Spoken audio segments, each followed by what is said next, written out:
Bonjour, donc je m'appelle Laurence Onfroy, je suis la fondatrice de Tempting Places, qui est un label hôtelier dédié aux hôtels de propriétaires, ce qu'on appelle aujourd'hui les boutiques hôtels.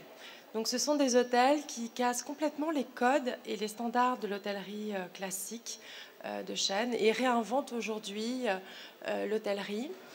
Il y a quelques années, en fait, je cherchais à aller en Malaisie.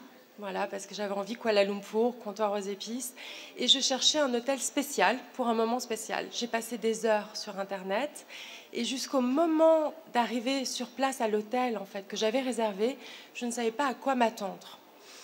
Il s'est trouvé que c'était un hôtel fantastique, un écolodge sur une île privée avec des villas sur pilotis. Et j'ai même pu relâcher des bébés tortues le soir à la lumière de la lune qui ont descendu cette plage et qui sont rentrés dans la mer et qui revenaient 30 ans après.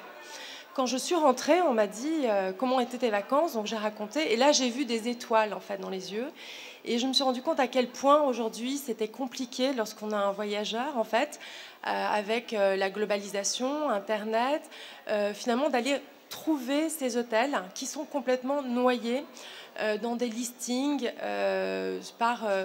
sur des sites généralistes. De la même façon, pour ces hôtels, c'est très compliqué de faire ressortir leur unicité, de faire ressortir leur expérience unique.